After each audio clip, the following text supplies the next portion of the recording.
Hello friend, good evening.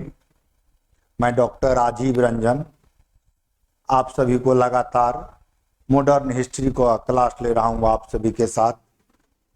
मैं इससे पहले गांधी जी के जन्म से लेकर के खेरा सत्याग्रह तक का क्लास लिया था आप सभी के बीच। उम्मीद है कि आप सभी को अच्छी तरह से समझ में आया होगा। आज मैं उससे आगे रॉलेट सत्याग्रह और जालियांवाला बाग हत्याकांड के बारे में बात करूंगा।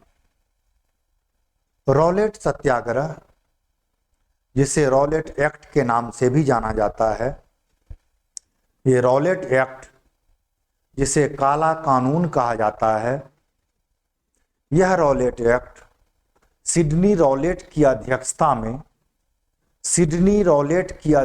में क्रांतिकारी गतिविधियों को दबाने के लिए एक कानून बनाया गया, जिसे रॉलेट एक्ट या काला कानून कहा गया। इस कानून में यह प्रावधान था कि किसी भी व्यक्ति को संदेह के आधार पर 2 वर्ष तक का सजा दिया जा सकता है। इसके विरुद्ध किसी भी प्रकार का न्यायालय में अपील करने की इजाजत नहीं थी। इसीलिए इस कानून को नो वकील, नो दलील, नो अपील कहा गया है। इसकी घोर निंदा हुई चारों ओर।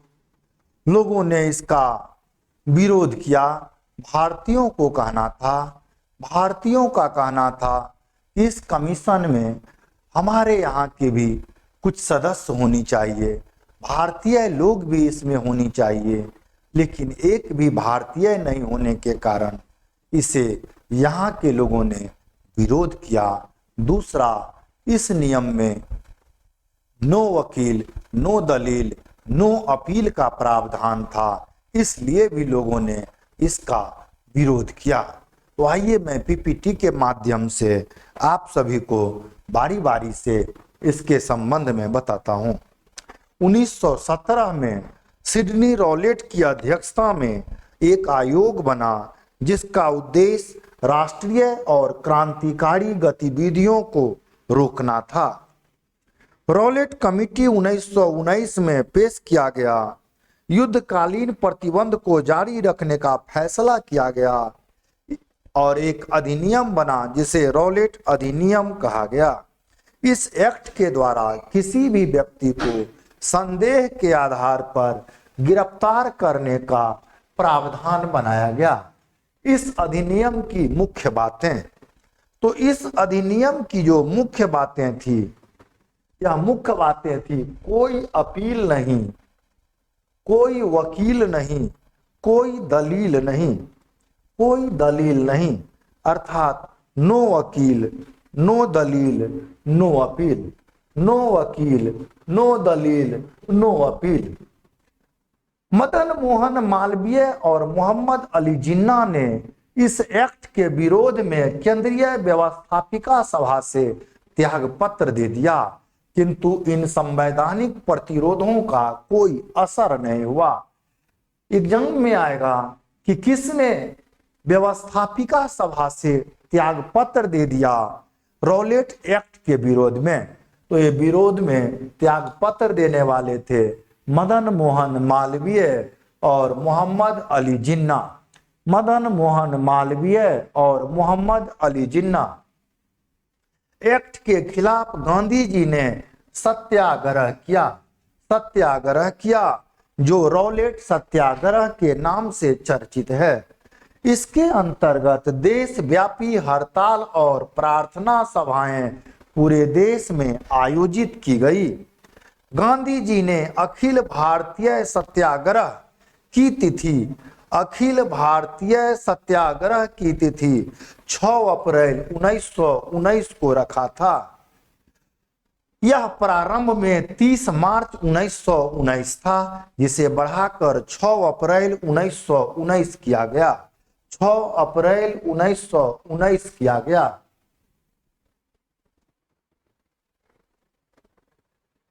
तिथि की गलतफहमी को लेकर 30 मार्च को ही हड़ताल हो गई। श्रद्धानंद ने जामा मस्जिद में भाषण दिया, जहां दोनों समुदाय के लोगों ने श्रद्धानंद का पांव छुआ। ये श्रद्धानंद किसान आंदोलन के नेता थे और एक सत्याग्रही भी थे, जिन्हें दोनों समुदाय के लोगों ने इज्जत दिया, हिंदू मुस्लिम दोनों ने। पंजाब में 13 अप्रैल 1919 को जालियांवाला बाग की घटना हुई। पंजाब में 13 अप्रैल 1919 को जालियांवाला बाग की घटना हुई। अमृतसर के जालियांवाला बाग में बैसाखी के दिन सैफुद्दीन किचलू और डॉक्टर सत्यपाल की गिरफ्तारी के विरोध में सभा हो रही थी। पूछता है एग्जाम में, सभा कहाँ हो रहा था? अमृतसर में हो रहा था। कब हो रहा था? 13 अप्रैल 1919 को हो रहा था। कौन सा दिन था? बैसाखी का दिन था। किसके विरोध में ये सभाएं हो रही थी? सैफुद्दीन किचलू और डॉक्टर सतपाल के विरोध में। इसी दौरान माइकल ओ डायर ने निहत्थे पर गोली चलाने का आदेश दे दिया, जिसमें कई लोग मारे गए। आगे कहता, इस हत्याकांड को पूरे विश्व में सूचना सर्वप्रथम बॉम्बे क्रॉनिकल ने दिया था। बॉम्बे क्रॉनिकल पत्रिका पूछता है कभी कभी कि इसकी सूचना किस पत्रिका में सर्वप्रथम दिया गया था, तो बॉम्बे क्रॉनिकल में दिया गया था। 18 अप्रैल 1919 को गांधी जी ने आंदोलन वापस ले लिया। गांधी ने कहा था, पलासी ने ब्रिटिश साम्राज्य की नींव रखी थी। पलासी ने ब्रिटिश साम्राज्य की नींव रखी थी और अमृतसर ने उसे पूरा कर दिया। हत्याकांड के विरोध में 30 अप्रैल 1919 को टैगोर ने अपनी नाइटहुड उपाधि, परीक्षा में पूछेगा नाइटहुड उपाधि किसने त्यागा, तो रविंद्रनाथ टैगोर ने नाइटहुड का उपाधि त्याग दिया था। जी शंकरन नायर ने कार्यकारिणी परिषद से त्यागपत्र दे दिया। जालियांवाला बाग हत्याकांड पर कांग्रेस जांच समिति की रिपोर्ट के प्रारूप को लिखने का कार्य गांधी जी को सौंपा गया। कांग्रेस की ओर से जालियांवाला बाग हत्याकांड की जांच मदन मोहन मालवीय की अध्यक्षता में सौंपा गया। मदन मोहन मालवीय की अध्यक्षता में सौंपा गया, जबकि ब्रिटिश की ओर से इसकी जांच के लिए लॉर्ड विलियम हंटर की अध्यक्षता में जांच कमेटी बनाई गई, जो 1920 में प्रकाशित हुआ। हाउस ऑफ लॉर्ड्स में जनरल डायर के कारनामे को उचित बताया गया और उसे सम्मानित किया गया। हंटर कमीशन में कुल 7 सदस्य थे। पूछता है एग्जाम में, हंटर कमीशन में कुल कितने सदस्य थे, तो 7 सदस्य थे, जिसमें 4 अंग्रेज और 3 भारतीय थे। हंटर कमीशन में 7 सदस्य थे, जिसमें 4 अंग्रेज और 3 भारतीय थे। ये भारतीय सदस्य की नाम पूछा जाता है, तो ये नाम है चिम्मनलाल सीतलवार, पंडित जगत नारायण और सरदार सुल्तान अहमद खां। चिम्मनलाल सीतलवार, पंडित जगत नारायण और सरदार सुल्तान अहमद खान। उधम सिंह ने 13 मार्च 1940 को जनरल डायर को गोली मारकर हत्या कर दिया। तो जनरल डायर को गोली मारकर हत्या किसने किया? उधम सिंह ने किया। कहां किया? लंदन में किया, 13 मार्च 1940 को। आगे कभी कभी पूछता है, इस रॉलेट सत्याग्रह का विरोध कौन किया था, तो ये विरोध करने वाले एनी बेसेंट, जीएस खोपड़े और doctor Munje, Annie Besant, G S Khopde और डॉक्टर मुंजे, रॉलेट सत्याग्रह का विरोध करने वाले एनी बेसेंट, जीएस खोपड़े और डॉक्टर मुंजे थे। डॉक्टर मुंजे थे, डॉक्टर मुंजे थे। तो आपने देखा रॉलेट सत्याग्रह, तो ये रॉलेट सत्याग्रह सिडनी रॉलेट की अध्यक्षता में बनाया गया एक कानून था। यह कानून किस लिए बना था? आपने अभी तुरंत देखा यह कानून किस लिए बना था। तो यह राष्ट्रवादी क्रांतिकारी गतिविधियों को रोकने के लिए यह कानून बनाया गया था। यह कानून इतना ही संवेदनशील कानून था, इतना ही गलत कानून था, जिसमें किसी भी व्यक्ति को संदेह के आधार पर गिरफ्तार किया जा सकता था और उसे 2 साल तक जेल में रखा जा सकता था। कहीं भी इसके विरुद्ध किसी भी न्यायालय में अपील देने की कोई व्यवस्था नहीं थी। इसीलिए इस कानून को नो वकील, नो दलील, नो अपील कहा जाता है। इसी रॉलेट एक्ट की विरोध में, इसी रॉलेट एक्ट के विरोध में अमृतसर में जालियांवाला बाग में एक सभा हो रही थी, जिसमें नेता सैफुद्दीन किचलू, डॉक्टर सैफुद्दीन किचलू के विरोध में, डॉक्टर सैफुद्दीन किचलू के गिरफ्तारी के विरोध में, डॉक्टर सत्यपाल की गिरफ्तारी के विरोध में ये सभाएं हो रही थी। और इसी होते हुए सभा में, चालू सभा में जनरल डायर ने चारों ओर से घेर कर निहत्थों पर गोली चलवा दिया। ऐसा माना जाता है कि सरकारी आंकड़ा के अनुसार लगभग 379 लोग इसमें मारे गए। लेकिन अगर सरकारी आंकड़ा को छोड़ दिया जाए, अन्य आंकड़े को लिया जाए, तो ऐसा माना जाता है कि लगभग 500 से 1000 आदमी इस हत्याकांड में मारे गए। इस हत्याकांड की काफी भत्सरना चारों ओर की गई, चारों ओर इसकी जो है काफी खिल्लियां उड़ाई गई। कहा गया कि यह घटना काफी असंवेदनशील है। इस घटना की जांच के लिए ब्रिटिश द्वारा हंटर की अध्यक्षता में हंटर कमीशन का गठन किया गया। वहीं कांग्रेस पार्टी द्वारा मदन मोहन मालवीय की अध्यक्षता में मदन मोहन मालवीय समिति का गठन किया गया। हंटर कमीशन ने यह माना कि यह घटना भूल से हुई है, यह भूल, मानवीय भूल के कारण यह गोलीकांड हुआ और ये लोग मारे गए। इस घटना के पीछे राजनीतिक वर्चस्व की बात थी। आगे हम देखते हैं ये जालियांवाला बाग हत्याकांड के बाद, जालियांवाला बाग हत्याकांड के बाद मैं उससे अगले टॉपिक पर आपके साथ आता हूं, जो टॉपिक का नाम है खिलाफत आंदोलन। खिलाफत आंदोलन। तो ये खिलाफत आंदोलन 1919-1920 में पूछा जाता है, ये खिलाफत आंदोलन मेरे बॉस क्यों? तो एक खलीफा से खिलाफत बना है। एक खलीफा क्या होता है?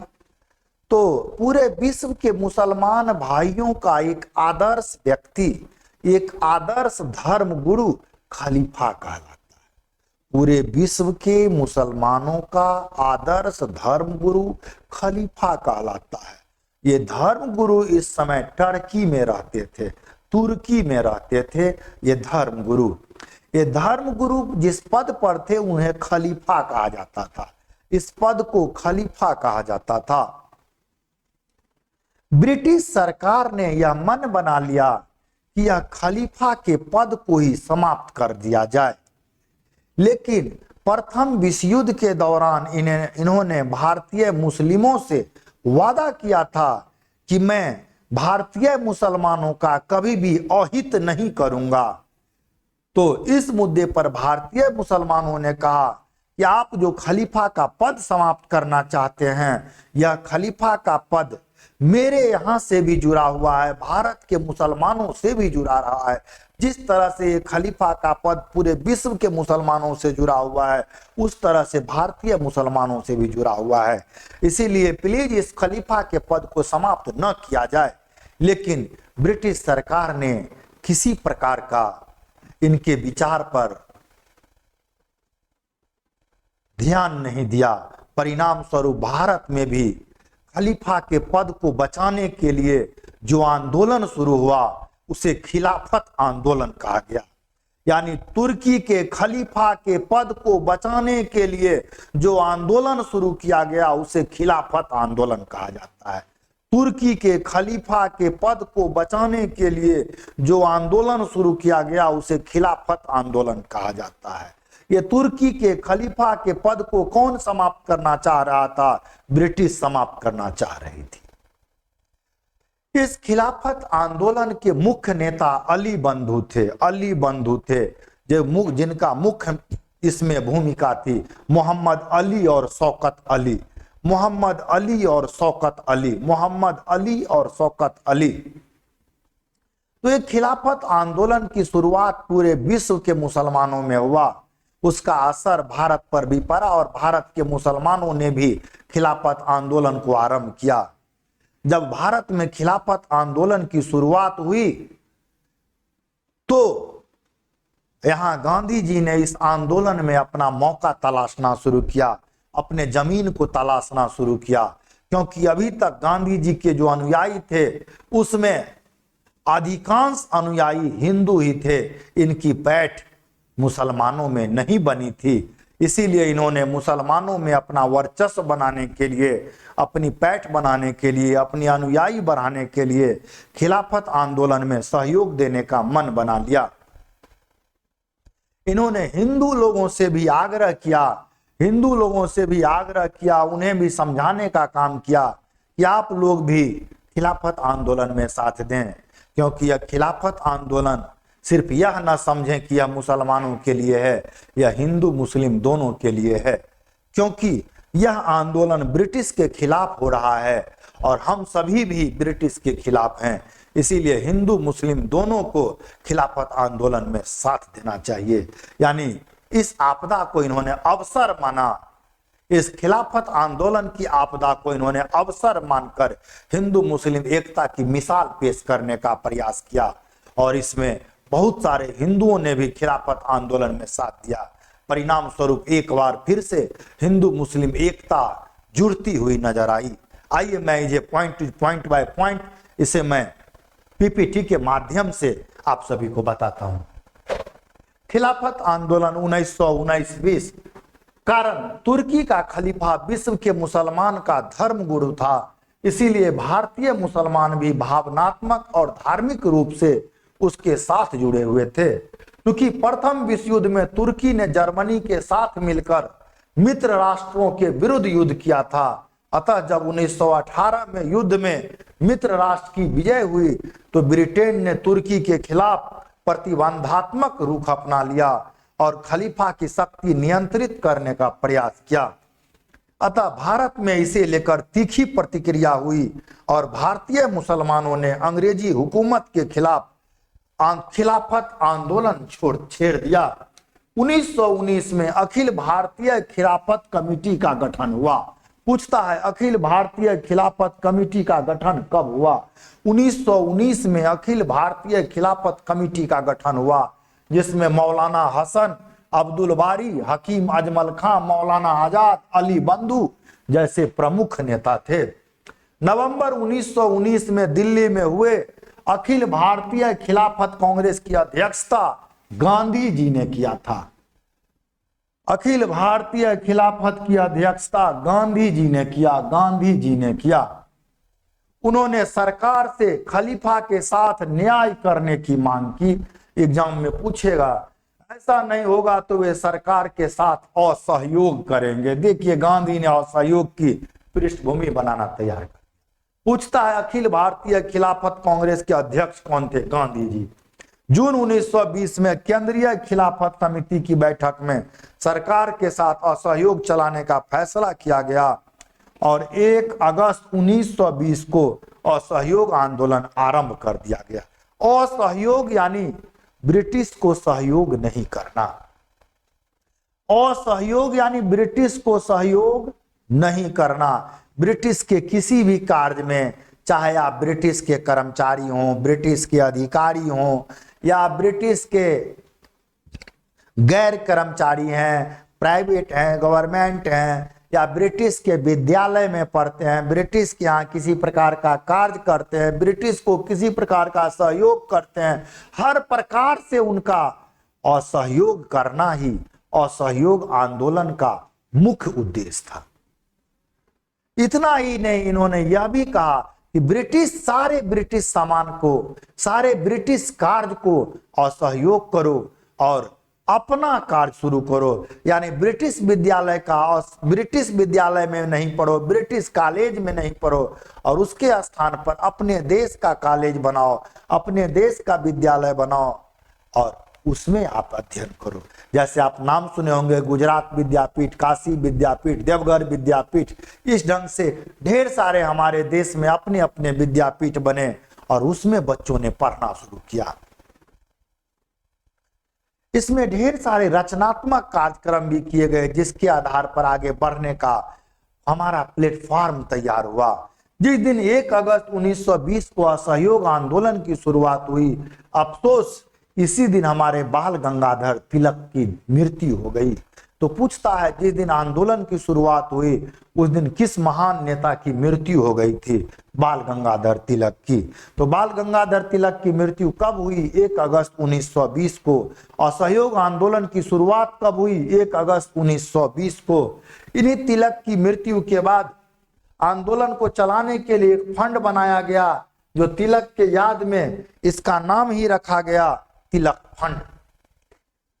खिलाफत आगे चलकर खिलाफत आंदोलन असहयोग आंदोलन से जुड़ गया और मुस्तफा कमाल पाशा ने खलीफा के पद को ही समाप्त कर दिया। तुर्की में मुस्तफा कमाल पाशा ने खलीफा के पद को ही समाप्त कर दिया और खिलाफत आंदोलन खत्म हो गया। पूछेगा खिलाफत आंदोलन कब खत्म हो गया, कैसे खत्म हो गया? तो जब खलीफा के पद को ही मुस्तफा कमाल पाशा के द्वारा समाप्त कर दिया गया, परिणाम स्वरूप खिलाफत आंदोलन समाप्त हो गया। तो वहां आपने देखा था खिलाफत आंदोलन मुसलमान भाइयों का था, लेकिन हिंदू भाइयों ने उसमें साथ दिया था। इसीलिए जब हमारा असहयोग आंदोलन शुरू हुआ, इसमें भी सबसे पहले जेल जाने वाले हमारे मुसलमान भाई ही बने और इन्होंने हिंदू मुस्लिम एकता का मिसाल पेश किया। तो आइए देखते हैं, खिलाफत आंदोलन के दौरान गांधी ने कांग्रेस पर दबाव डाला कि वह सहयोग आंदोलन छेड़े, जिसका CR दास ने विरोध किया। पूछेगा एग्जाम में कि गांधी जी के असहयोग आंदोलन का विरोध कौन किया था? CR दास, चित्तरंजन दास। गांधी जी के आंदोलन का विरोध कौन किया था? चित्तरंजन दास। सितंबर 1920 में कलकत्ता में कांग्रेस का अधिवेशन हुआ, जिसकी अध्यक्षता लाला लाजपत राय ने किया था। इसी में असहयोग का प्रस्ताव पारित हुआ। तो यहां से 3 क्वेश्चन बनता है। एक क्वेश्चन बनता है, किस अधिवेशन में असहयोग का प्रस्ताव पारित हुआ? किस अधिवेशन में असहयोग का प्रस्ताव पारित हुआ? तो कांग्रेस के विशेष अधिवेशन में, कलकत्ता में कांग्रेस के विशेष अधिवेशन में, या कांग्रेस के विशेष अधिवेशन में। कांग्रेस का विशेष अधिवेशन कहां हुआ था? 1920 में कलकत्ता में। 1920 में कलकत्ता में। अध्यक्ष कौन थे? लाला लाजपत राय। लाला लाजपत राय। दिसंबर 1920 में कांग्रेस के नियमित अधिवेशन नागपुर में हुआ, जिसमें असहयोग आंदोलन के प्रस्ताव को मंजूरी मिल गई। मंजूरी मिल गई। तो पूछेगा प्रस्ताव पारित किसमें? तो कलकत्ता में। प्रस्ताव की मंजूरी किसमें? तो नागपुर में। प्रस्ताव की मंजूरी किसमें? नागपुर में। तो जिस अधिवेशन में प्रस्ताव पारित हुआ उसके अध्यक्ष कौन थे? लाला लाजपत राय। जिस अधिवेशन में प्रस्ताव को स्वीकृति मिली उसके अध्यक्ष कौन थे? वीर राघवाचारी। वीर राघवाचारी। वीर राघवाचारी। गांधी जी ने 1 वर्ष के भीतर इसी आंदोलन के दौरान स्वराज का लक्ष्य निर्धारित किया। गांधी जी ने 1 वर्ष के भीतर इसी आंदोलन के दौरान स्वराज का लक्ष्य निर्धारित किया। गांधी जी ने 1 वर्ष के भीतर इसी आंदोलन में स्वराज का लक्ष्य निर्धारित किया। नागपुर अधिवेशन में असहयोग आंदोलन के समर्थन का मुख्य प्रस्ताव कौन रखा था? CR दास रखा था। आंदोलन के समर्थन का प्रस्ताव कौन रखा था? CR दास रखा था। नागपुर में ही कुछ परिवर्तन हुआ, नया संविधान बना, जिसकी रचना गांधी ने किया थी और अब कांग्रेस की सदस्यता शुल्क 4 आना, कांग्रेस की सदस्यता शुल्क 4 आने किया गया। आंदोलन के दौरान विदेशी वस्तुओं का बहिष्कार मुख्य लक्ष्य निर्धारित किया गया। विदेशी वस्तुओं का बहिष्कार। इस दौरान कुछ वकील थे, नामी गामी वकील थे, बड़े बड़े वकील थे, जिन्होंने इसका त्याग पत्र दे दिया। इस आंदोलन के दौरान अपने वकील से, वकालत पेशे से सी.आर. दास, मोतीलाल नेहरू, सी राजगोपालाचारी, तेज बहादुर सप्रू। बार बार एग्जाम में पूछता है कि असहयोग आंदोलन के दौरान किसने त्याग पत्र दे दिया, किसने अपने वकालत पेशा से त्याग पत्र दे दिया? सी.आर. दास, मोतीलाल नेहरू, सी राजगोपालाचारी, तेज बहादुर सप्रू। सी.आर. दास, मोतीलाल नेहरू, सी राजगोपालाचारी, तेज बहादुर सप्रू।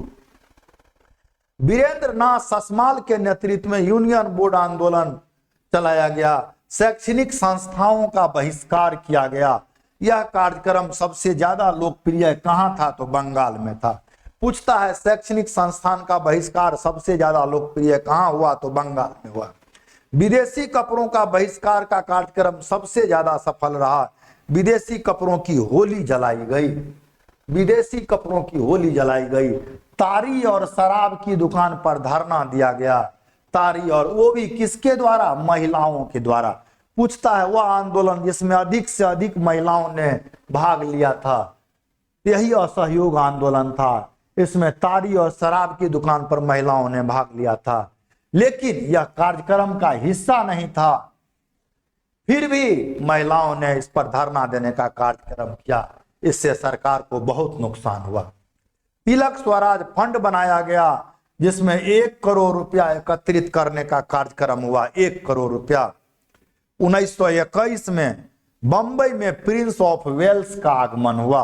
वेल्स का आगमन हुआ, जिसमें दंगा हुआ। गांधी जी ने 3 दिन तक इस दंगे के खिलाफ अनशन किया और कहा कि स्वराज की दुर्गंध से मेरे नथुने फूल रहे हैं। स्वराज की दुर्गंध से मेरे नथुने फूल रहे हैं। पूछता है आपको प्रिंस ऑफ वेल्स का आगमन कब? तो 1921 में। प्रिंस ऑफ वेल्स का आगमन कब? 1921 में। गांधी इसमें कितने दिन अनशन किए थे? तो 3 दिन तक। 3 दिन तक।